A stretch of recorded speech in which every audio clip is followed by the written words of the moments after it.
Hey, welcome along. We don't just do these shows from inside the studio. Sometimes we go out on the road with guests and we do them before a live audience who get to ask questions and express their gratitude or a disfavor towards the guest. Today we have a little bit of a compilation from two of those shows with two guests I love to have on. First, my favorite presidential candidate. All the fun went out of the 2012 campaign when she dropped out of the race. That is Michele Bachmann.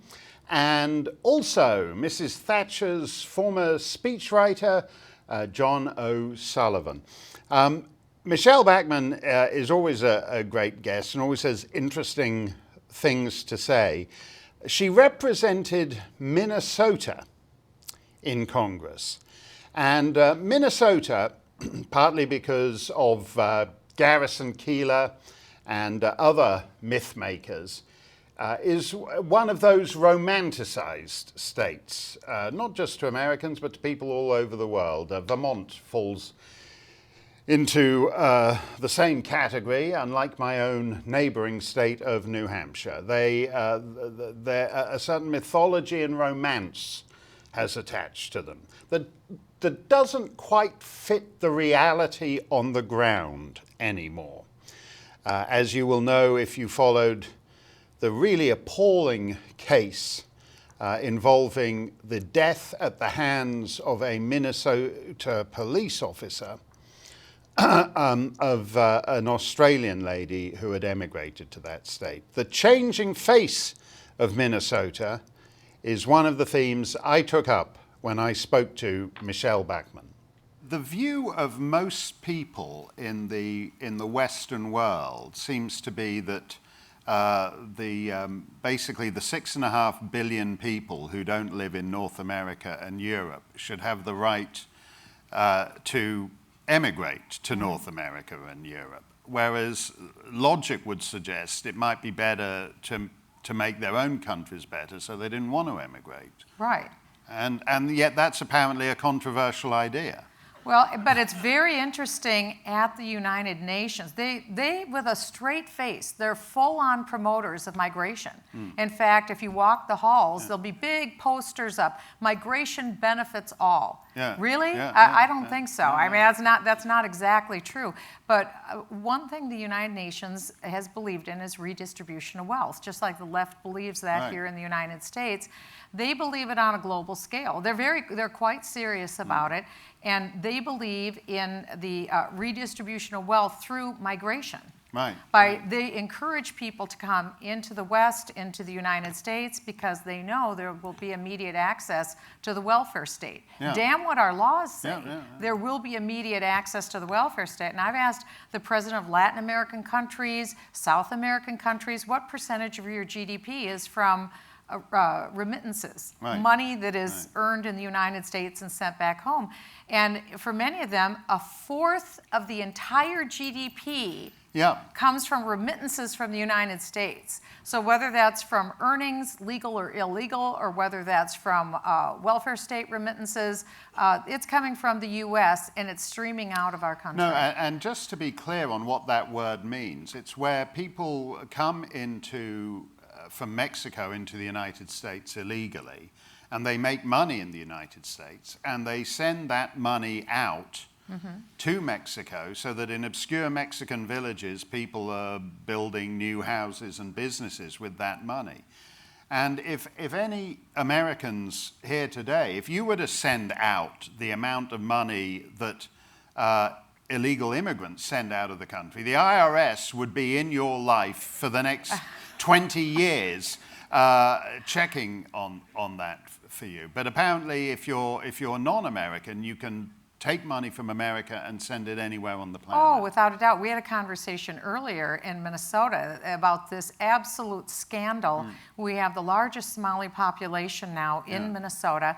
outside of Somalia. And this story just came out a couple of months ago that there's incredible fraud with the use of the daycare system. And so a number of Somalis have set up daycares, whether it's in their home or in businesses outside of their home, to such an extent that the numbers being reported were that $100 million in a year's time has transited through the Minneapolis-St. Paul airport in cash in rollerboards going to Somalia. So $100 million in cash coming out of these daycares. And so because Minnesota is the most generous welfare state of all 50 states, there is nothing too good for the welfare recipients in Minnesota by the taxpayers of Minnesota. We've made it so easy, in fact, that we have apps for smartphones for people who utilize this system. And so a daycare provider can sit and just ping this system for non-existent children in their daycare. And that's being done. In fact, there's a story that one woman had left the United States with her roller bag filled with cash on her way to Somalia, and she was sitting in an $800 a night hotel room in Nairobi, pinging on the app, the Minnesota app, for more fake kids in her daycare, and we're paying all this money. So this is going on and on and on, and we are being fleeced every single day. The taxpayers are in the state of Minnesota. This is incredible, because what you're saying is basically the state government set up to be kind and compassionate, made it easy to register children online, effectively. So you just say, oh, we've got a new kid starting today, you know, Mohammed bin Mohammed, and then they say, okay, that's an extra so many dollars you're getting, and it's automatically delivered. And then that cash walks out of Minnesota through Minneapolis Airport, goes to Somalia, where it goes to groups who like to blow up and dismember people. That's right, because a lot of the money has been traced to the areas in Somalia where Al-Shabaab, the local Al-Qaeda affiliate or franchise, is located. So the money, clearly, there's a certain amount that is being skimmed off the top that's going to Al-Qaeda. This is from the taxpayers of the state of Minnesota. And so you're right. I mean, we tend to be we're a very high number of Scandinavians in Minnesota, and we're generous to a fault. And our desire is to be kind to everyone, and we are being fleeced like nobody's business on this phony daycare situation, on phony personal care attendants in people's homes, because that's probably even more of a fraud than any of these other scam programs, because people will say, I have a disability, and so I have to have someone take care of my disability. It will be a family member, and then they're paid, the money goes to cash, and then it all goes overseas. Yeah, so some Somali guy can get his third wife paid as the carer for his second wife under the Minnesota welfare system. Sure, and you know, if you're allowed to have up to 4 wives, the way that it works is you have Mohammed come over, and 4 wives come over. They're actually single mothers. So the single mothers come over with maybe 15 children each, and then they each get an apartment, they each get a car. And it's a great gig if you can get it. Now, you said something, just almost as an aside, that Minnesota, and if you don't live in Minnesota, your image of it is conditioned from its kind of cultural image. So until Garrison Keillor got Me Too'd please, You're not making this up. I had him on my BBC show half a lifetime ago, and he was an incredibly unpleasant person on that show. No small-town Minnesota charm there whatsoever. But I was rather astonished at the way a half-century body of work can just be vaporized. But until it was vaporized, that was the image of Minnesota, Lake Wobegon, and I don't remember Lake Wobegon having any mosques or madrasas, but I would have been interested for him not to have been Me Too'd, to see whether he would have introduced mosques and madrasas to reflect the new Minnesota. It's changed remarkably in a very short amount of time. In fact, the the fraud culture that came into the state of Minnesota has really been shocking.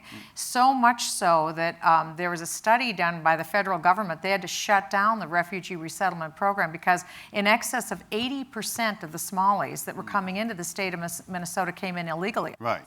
Diversity unto death. You had this tragic story about an Australian lady who emigrated to Minnesota.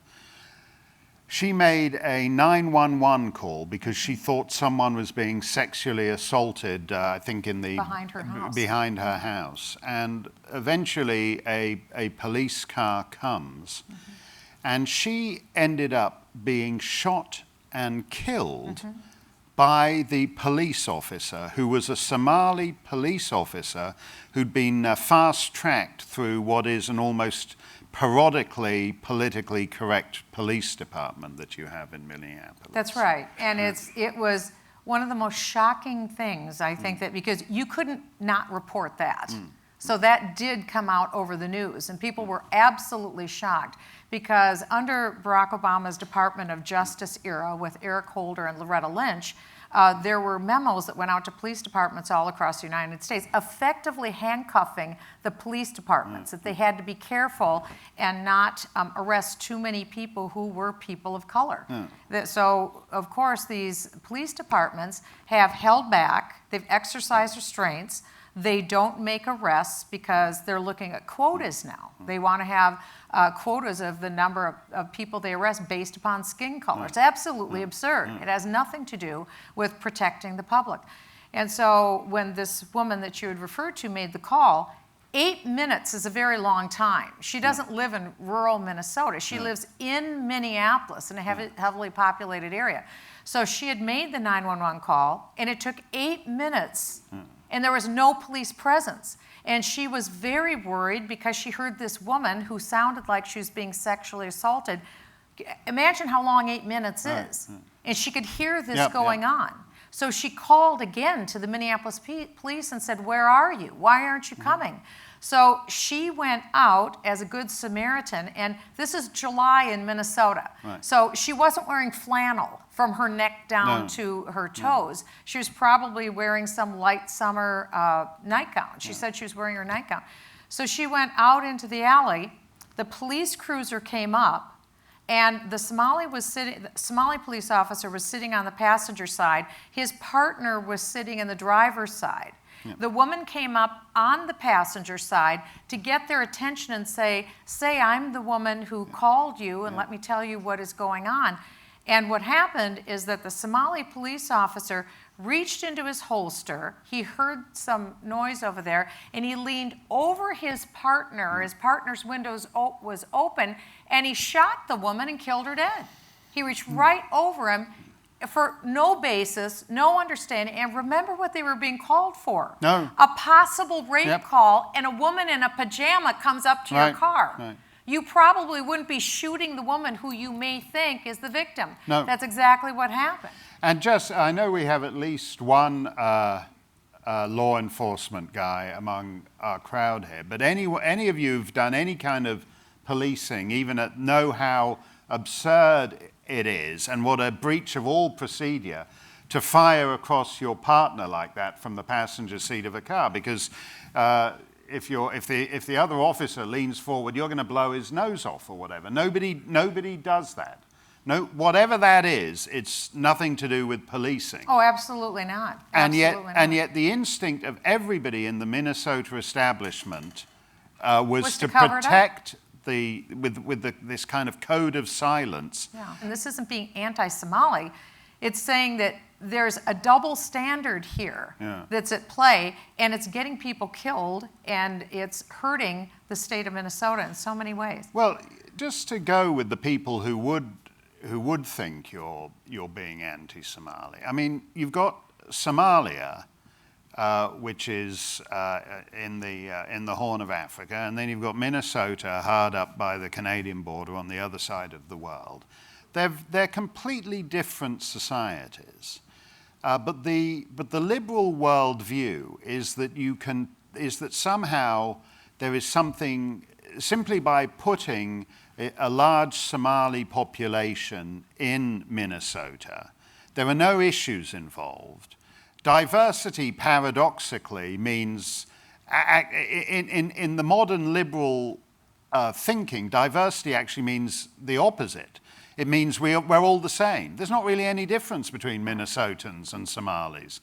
There's not really any difference between Swedes and Sudanese. Everybody's the same. So let's just celebrate diversity, because in the end we're all exactly the same. That's basically the liberal mindset on That this. is the liberal mindset, and it belies any practicality of experience that people have. And yet, if we fail to parrot that, then we're the bad guy. Yeah. We're the one who's the bigot. And so that's what we're seeing, is that this has implications on speech in the state of Minnesota. And it is very difficult. I mean, you and I having this conversation, this wouldn't happen in the state of Minnesota. We're out here floating in the water in Canadian waters, but this wouldn't happen in the state of Minnesota. Michele Bachmann, and Michele will be back a little later in the show. John O'Sullivan, I think I've shared op-ed real estate in various publications with John on 3 continents, in North America, in Europe, and in Australia. And John is always a very interesting and perceptive observer of the political scene. And in a sense, we took up some of the subjects that Michele and I were discussing with great specificity toward Minnesota, but applied them to the United Kingdom, Europe, and the larger scene of vast demographic transformation, and whether, when demographic transformation proceeds on that scale, you can assimilate and make loyal, functioning citizens of all the newcomers within your borders. Here's John O'Sullivan. There's a huge demographic explosion in Africa, which is just a short hop across the Mediterranean from Europe. You've got basically about 500 million people. If you take North America, Europe, Japan, Australia, you've got 500 million people in the Western world, in the developed world, and you've got about 6.5 billion elsewhere. A relatively small proportion of that of those people has to decide to move to the developed world, and suddenly the numbers are overwhelming. Well, practically everything you hear on these questions is wrong. Yes, there is for practical purposes, a limitless pool of potential refugees or migrants.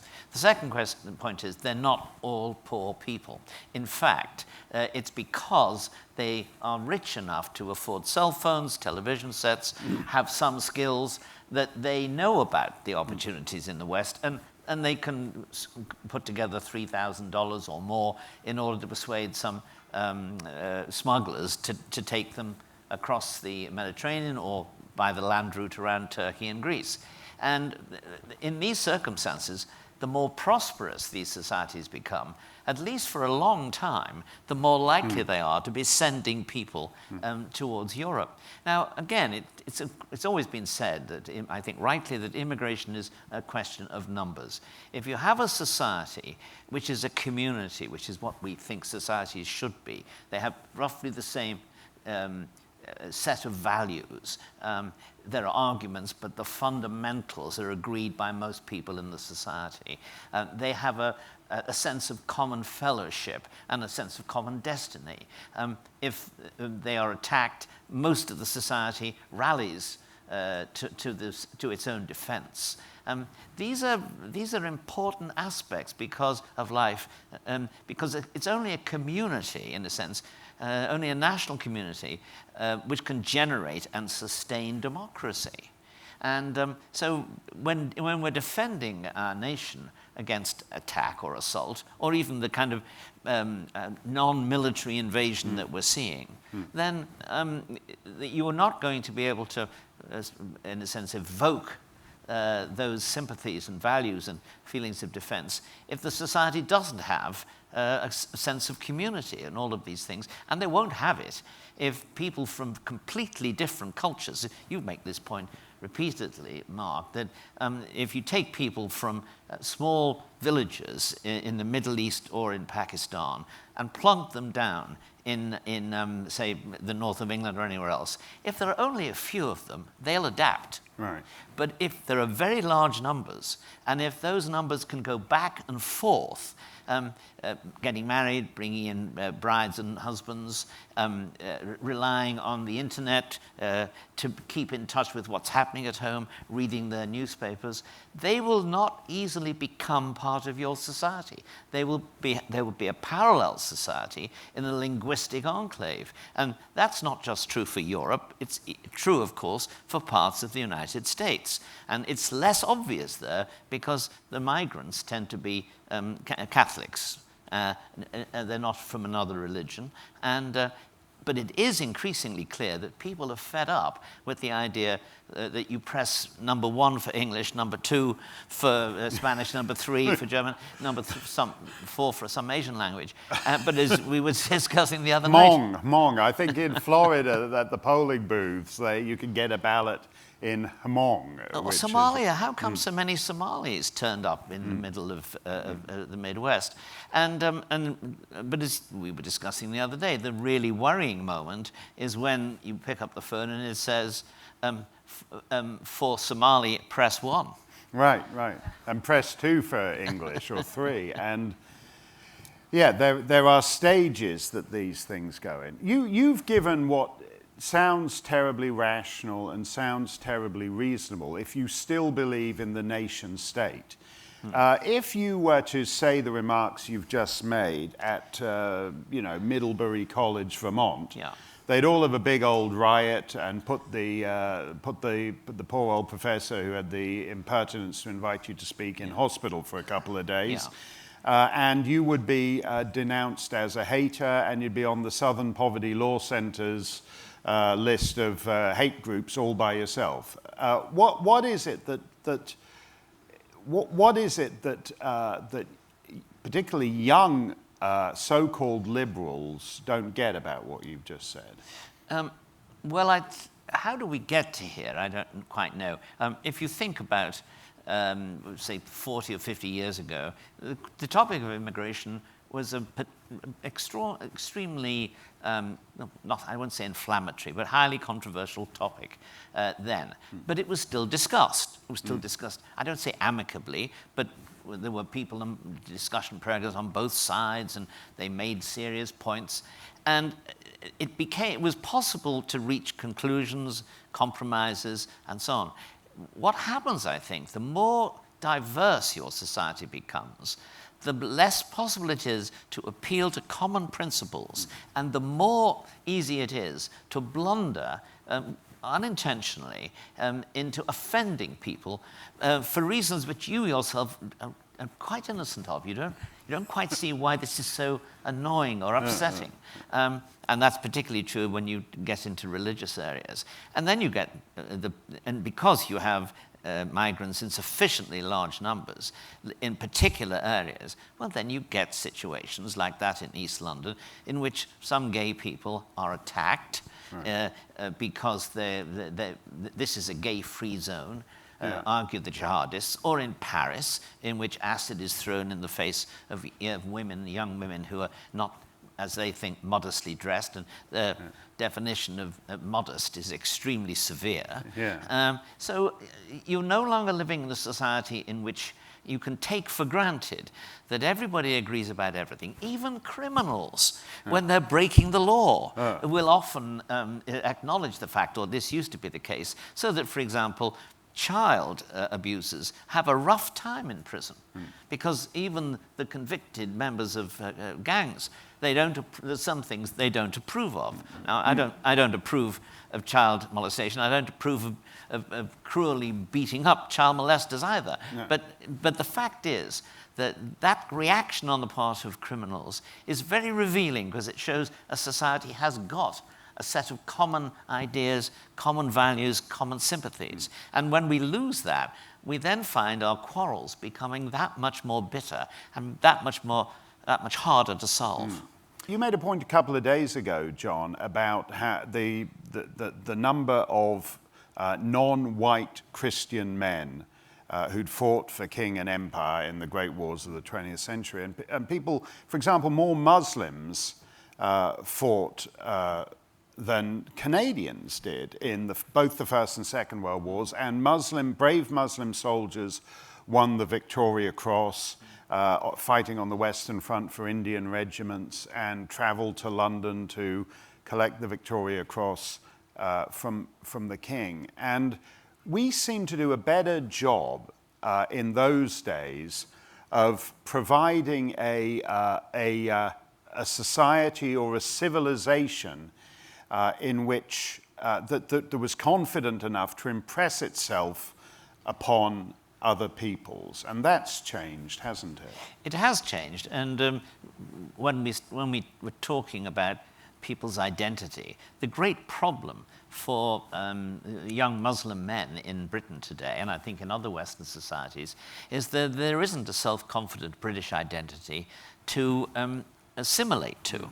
And indeed, as we see from the Brexit debate, there's an entire official class that is very hostile to any such confident identity being recreated, so to speak, restored. Indeed, one of the problems we have is that those people who are devout Europeanists, who want Britain to submerge itself into a European identity which doesn't exist, though except in the vanguard level, those people actually were hostile to any expression of, in this case, British national identity. And then one interesting thing, for example, was the last 2 weeks of the referendum debate, not on Europe, but in Scotland. Right. And there was an absolute failure on the part of the major parties and the government to try to appeal to pride in the Union of Great Britain and Northern Ireland. They didn't want to do that, in my view, because they didn't want to foster a pride which would then be difficult when they were dealing with the next referendum. When I was arguing the case of how do we deal with these young people who grow up in England, particularly Muslims, without any attachment to the country, I put forward the argument, instead of getting professors and civil servants to talk to them and deal with this, why don't you get retired army officers, particularly army officers who have some experience in colonial struggles? There are still some around, or were then. And I said, because two things. One is that if you ever talk to soldiers on opposite sides of a conflict, 25 years later, they're often good friends. They talk about it. And also, all those times in the empire in which the Muslims and the Sikhs fought in British uniforms, were soldiers of the Queen, that can be used to good effect. Tell the boys about that. There are some tremendous stories of heroism and daring. No, it's the thing about soldiers respecting the other side. Which is true, as you know, with Germans, when they have the 30th, 40th, 50th, and there's these guys who were on opposite sides of the Second World War go back, and they're all palling around and buddy. But the example I always like is a British officer around 1938 in Afghanistan, and he was traveling around, and the insurgent group, a bomb went off and blew his leg off. And 2 weeks later, he met the tribesman who blew his leg off for lunch because he thought he was a worthy foe and thought it would be rather decent to have the chap over for lunch. I mean, there is a kind of honor among worthy opponents. A significant percentage of the Republican Party, the so-called Chamber of Commerce Republican Party, the Koch brothers Republican Party, whatever you want to call it, the Paul Ryan Republican Party, as a matter of practical policy, is on the left side on the subject of mass immigration. As a matter of philosophy too, in a way, because there is a tendency to treat a nation on what I would call the purely economic right, as if it's simply a legal construct in which people pursue their self-interest in accordance with the laws, and we all become richer as a result, and more people come in, we become more rich, and so on and so forth. Well, that I don't think is true, as a matter of fact. I mean, the immigration, all the evidence shows that immigration doesn't increase the per capita income of the native inhabitants. It really mainly goes to the immigrants, and not surprisingly. So what we have to do is to realize that, what we need is an immigration policy that focuses on maintaining and defending community values as well as economic individual self-interest. Yeah, so the kind of homo economicus argument of the Wall Street Journal. Yeah. Because you say, oh, we need somebody to come here to work in the factories or drive a bus or whatever it is, but the people you bring in, nobody thinks of himself as a bus driver. If you bring in a Muslim bus driver, the Muslim side of him is more important than the bus driving side of him. That's not difficult. But then the left, of course, doesn't really believe in the nation at this point anyway, and wants to replace it with something else. And therefore, these new arrivals are the shock troops of radical politics. They're not actually the shock troops so much as the lobby fodder of radical politics. Right. Let's take some questions, and let's have the lady in the third row here first of all. I read a book called Londonistan. Right. I can't remember the author's name. That's Melanie Phillips who wrote Right. Londonistan. Yeah. Right. In her book, she describes things from the Quran. One of the words is, I think it's pronounced taqiya, Yeah. and it means to lie for the sake of the religion. Yeah. So how do you trust? Who do you trust? You know? That's my... Well, I don't know whether you have a different view on this, John, but it's like I find when you talk with people who are on the other side of this debate, Western liberals. I did this monk debate with Nigel Farage up in... Bravo. Yeah. The king of Brexit, and we were up in Toronto, and we were up against Simon Sharma, the BBC historian, and he was saying, oh, a lot of these Muslims, they're splendid fellows. My newsagent, a newsagent is a UK term for a little stand where the guy sells you the Evening Standard or the Daily Mail or whatever every morning. He goes, my newsagent is Pakistani, and he's an absolutely marvelous chap. And that's basically the equivalent of some colonel in the Indian Army half a century ago going on about how his tiger bearer, the bearer on his tiger chute, is an absolutely marvelous chap. And you could go, in a sense, Western liberals are deluding themselves if they think simply because they have a pleasant conversation in a taxi cab or while handing over a couple of quarters for the newspaper at the newsstand. It seems to me that whether or not the point about taqiyya, as in deliberate deception, is true, it seems to me that a lot of the sort of leaders of approved Muslim lobby groups are playing some kind of double game here. They certainly are. I mean, as in the famous joke, Muslim leaders warn against backlash over tomorrow's bombing. Yeah.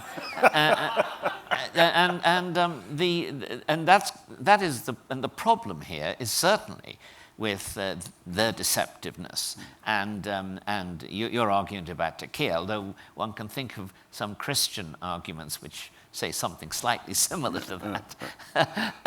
But I'm not overly worried about it.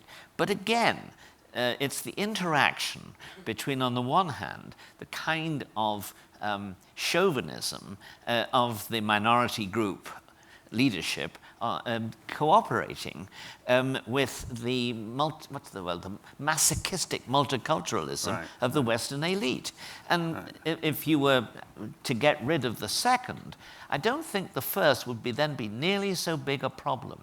And I think we are beginning to get rid of the masochistic multiculturalists at the top of our society. That is to say, they're losing elections, and they're finding more and more serious opposition, and serious intellectual opposition, and they're finding opposition, as I was arguing before, from some Muslims. And that's why we have to absolutely keep free speech as a central element in our ideas, because unless we keep free speech, we won't be able to make arguments and appeal to people who, if they listen to what we said, I'm talking here about the Muslim community, we would simply, I think, point out the great benefits of living in a Western society. Even a post-Christian society is a kind of a Christian society, and that benefit. And yes, I take it that they don't like a lot of the features of that society that we don't like.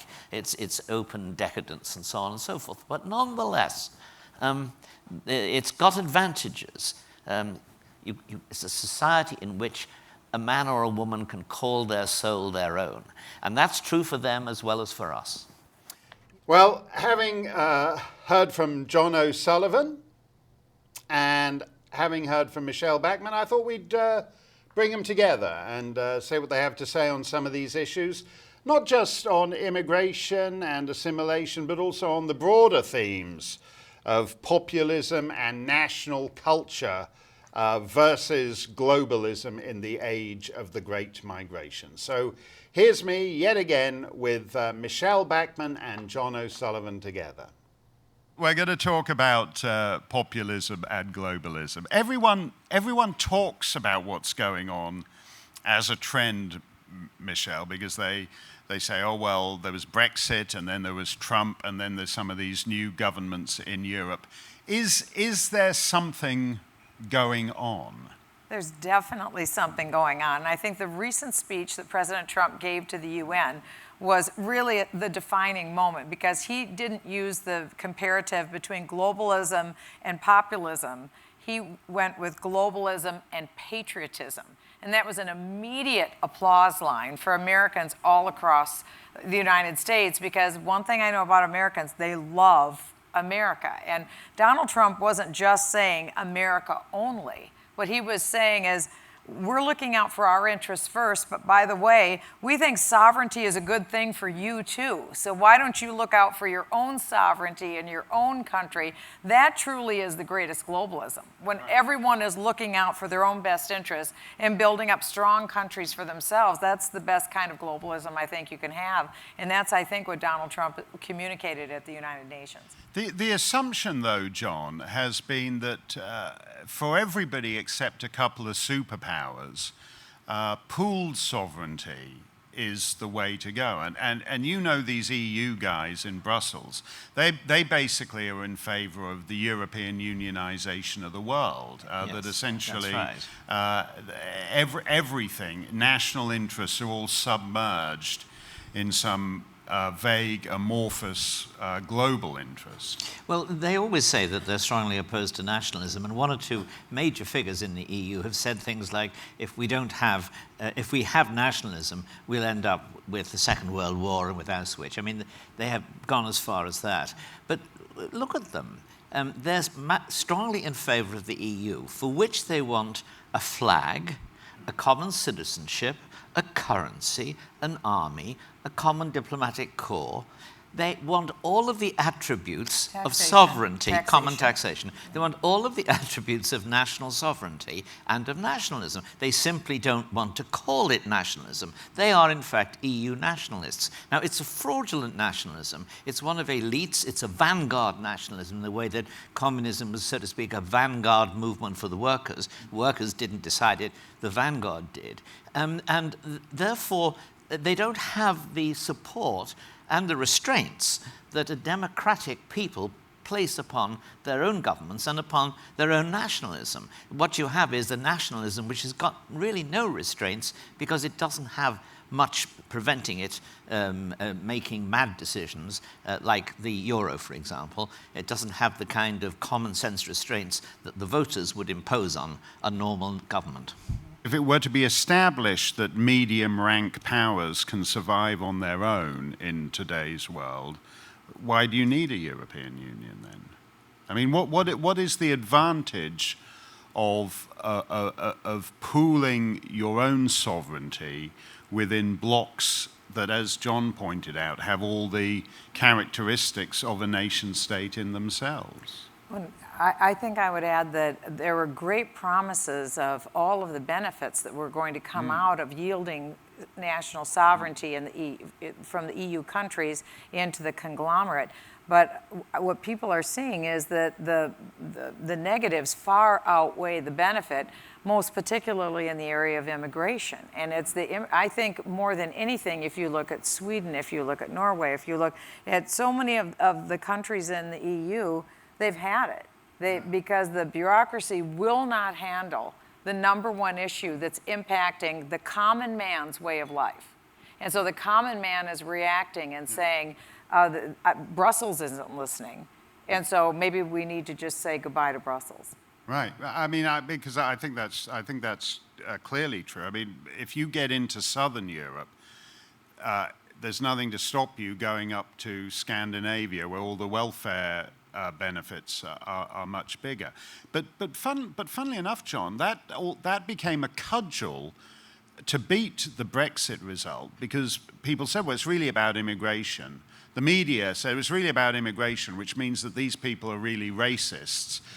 Because in voting to leave the European Union, they're basically saying they don't like foreigners and they don't want foreigners coming into the country. It did become a cudgel, as you say. In fact, there were major polls conducted, and they showed two things. One, the single biggest reason why people gave for voting leave was that they wanted to recover Britain's lost sovereignty. They wanted to take back control. They wanted it to be a democratic, self-governing country once again. Now, one expression of that was that they could control immigration. And that was, I think, about a third of the people gave immigration as their principal reason. But even then, they said things like, we can't control immigration. Not necessarily reduce, though I think that would happen, but control immigration while we're in the European Union, because the rules don't let us. And I think we have, maybe the public have, the commentators have, the Remainers have not lost sight of the fact that the biggest enemy they have, the biggest problem they have, is sovereignty. You know, it turns out that in the first referendum, Kingsley Amis said about it, summing it up, he said, well, of course, we'd be worse off if we go in, but at least in return, we'll get loss of sovereignty. And that turns out to be more or less right. But the voters know that, and everybody else. But the Remainers desperately never want to raise that topic because they know they can't win on it. Yeah. It's a kind of hilarious thing, but it's also kind of embarrassing.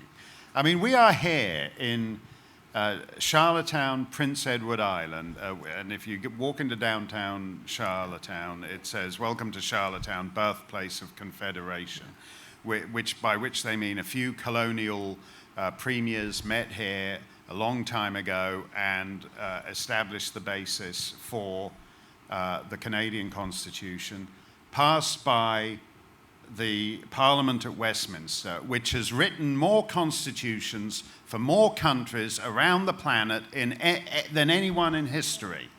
I had a thing. It was the coolest email I've ever got after the Iraq War, when they were doing the new Iraq Constitution. I got something from a retired colonial office civil servant in Wales, an email that began very offhandedly, "Having written the constitutions of 3 nation states myself," I thought and he meant, I think he'd done the 1956 Pakistan constitution, and he'd done the 1957 constitution for Ghana and one other. And yet suddenly this great nation that's written, that's basically constitutions are us, drive-through lane, Wait a minute, no one said we had to take back sovereignty. What are we going to do about the Irish border? You drew the Irish border. What's the big deal about it? Why can nothing, why isn't that pitiful and embarrassing? Well, if it's addressed to me, it is pitiful and embarrassing. And of course, as you point out, it's ludicrous. In fact, one of the interesting things is that despite enormous efforts and a lot of expenditure, the European Union has not been able to imbue in the majorities of its 27 countries' populations any sense of a common European destiny, common sense of commonality, of common fellowship. It just hasn't happened. They're all in favor of good relations, but they don't all feel something like Europeans. And somebody who's as European as Chris Patton actually said that. He regretted it, but he said it. And yet, the interesting thing, and you have made this point, Mark, I think it's an important one, if there was any chance of a multi-ethnic, partly multicultural sovereignty, it already existed under the British Empire and Commonwealth. Think of what happened in the Second War. 2.5 million Indians volunteered to fight for king and country. A quarter of the New Zealand population, male population, came to fight. There were people who came from Canada, which ended up the Second World War, by the way, as the 4th largest military power in the world. It seems odd to think of that in the country of Trudeau, but it's true. And so it's not just odd; it's illegal under Trudeau. And I could give other examples. And yet, one of the interesting things is that I'm talking about the British situation here.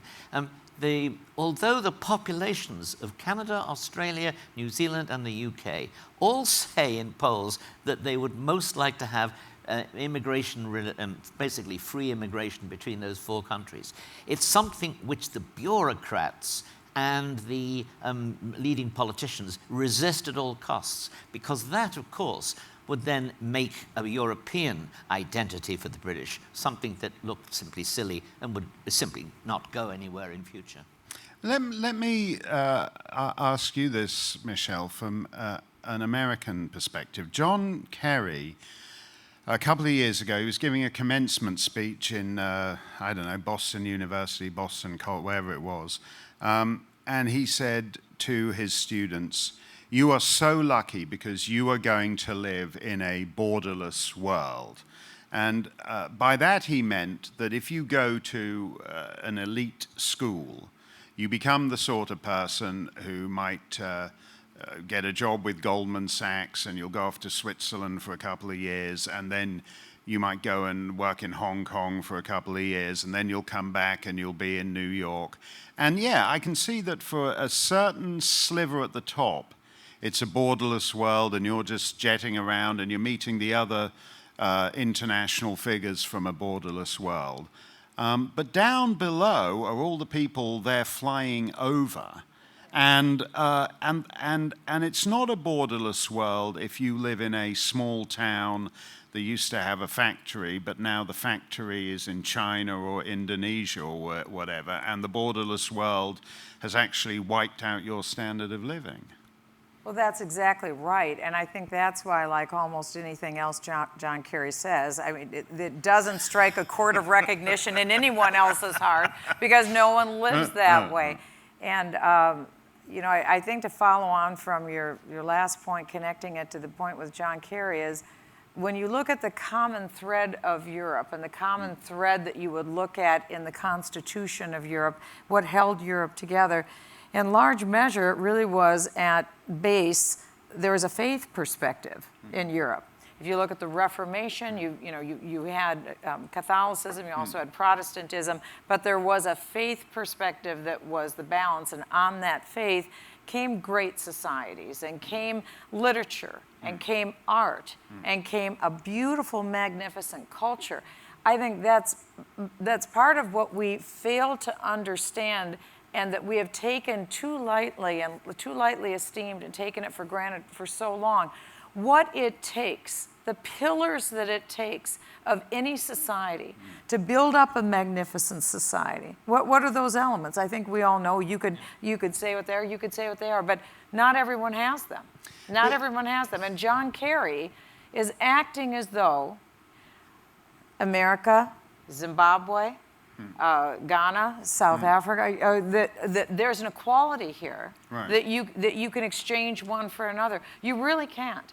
And I think people in Italy, for instance, they really want to take their country back. That's why they like their leader so much right now, because he's saying, we like Italy for Italians, and we want to hold on to this magnificent society that took a great deal of toil, treasure, blood in order to establish. We don't really feel like giving it away. And I think when you hear the remarks from John Kerry, all you're seeing is a man who so lightly esteems and is willing to give away, and no one thinks that the rest of the world is going to have the GDP of the United States or the freedoms of the United States. We're all seeing, the common man is seeing, we might tend to look more like Zimbabwe.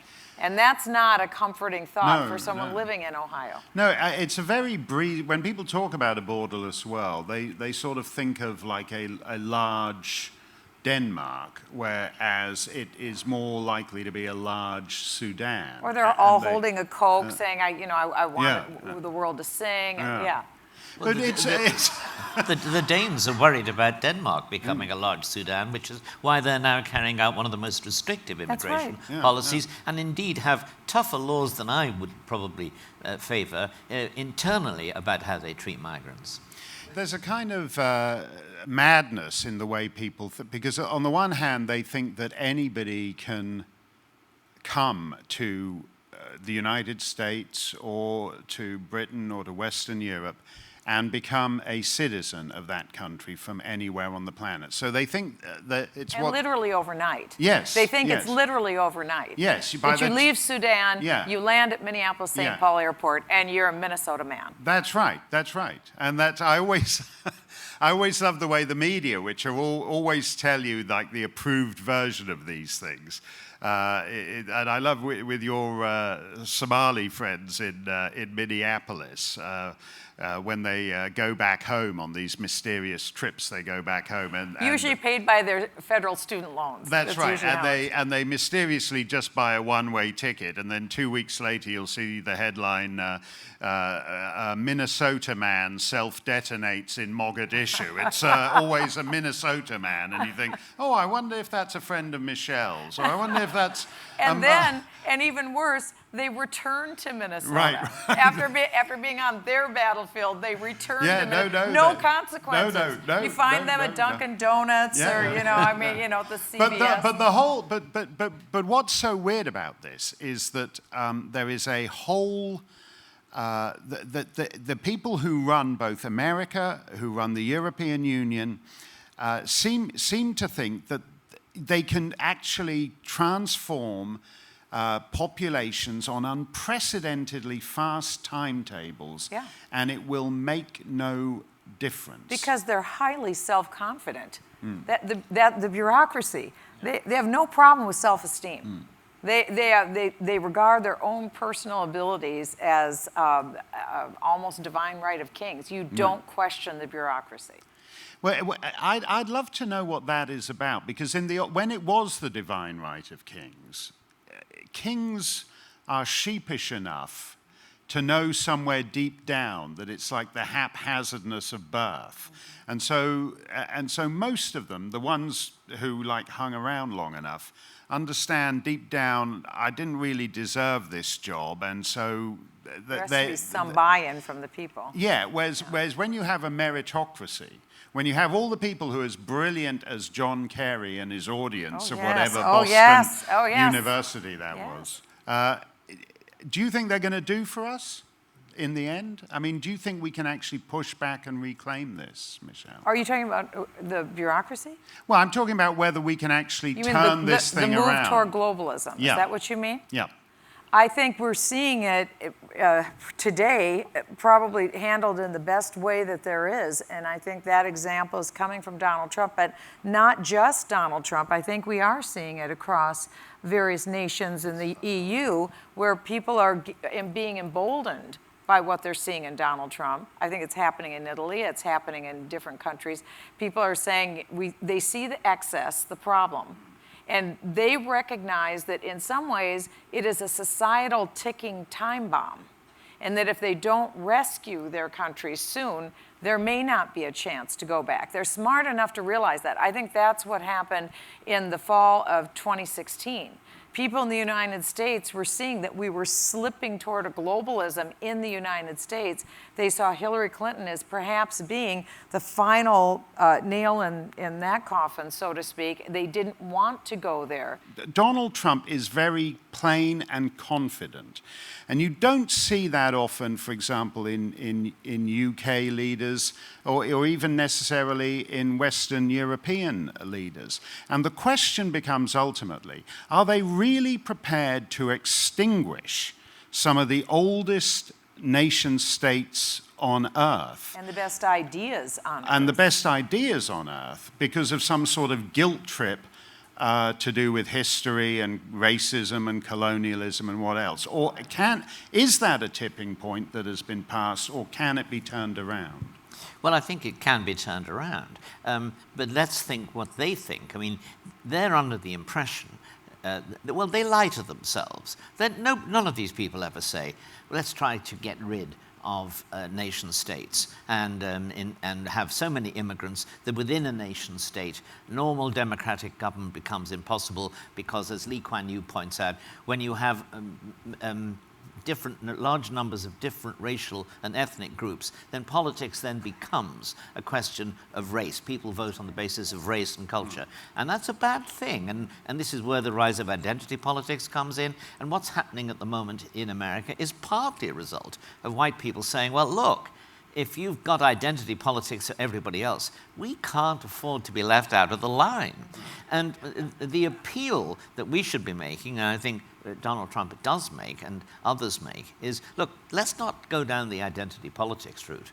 Let's go down the route of national loyalty and patriotism. And that, I think, is absolutely correct. And you will notice now that although initially it looked perhaps as if Donald Trump's support came overwhelmingly from white people, now there are more and more people from different ethnic groups beginning to get on board. I mean, not as many as one would like perhaps at this point, but certainly large numbers. And I think that's going to be the future because, frankly, democracy is only going to work if people in a country think that their political loyalty, their basic political loyalty, has got to be to the Queen, in my case, and Mark's, right. and the government she represents, and the flag of the United States in yours, Michele. Otherwise, when politics becomes a lot of squabbling ethnic interest groups fighting to the death over increasingly small spoils, because those kind of countries don't actually run very good economies.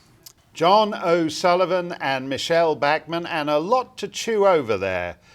From what they had to say. They were speaking to an audience of Mark Steyn Club members on the recent Mark Steyn Cruise. We've got a couple more coming up. We're going to Alaska and we're also cruising the Mediterranean. And Michele will be on our Alaskan cruise with the great and hilarious Dennis Miller. And John is going to be on our Mediterranean cruise with Conrad Black, who was recently pardoned by President Trump after his disgraceful treatment at the hands of America's corrupt federal justice system. So if you're interested in spending any more time with Michele or with John O'Sullivan, come on one of our Steyn Club cruises and we'd love to see you. That's it from us. We will see you next time.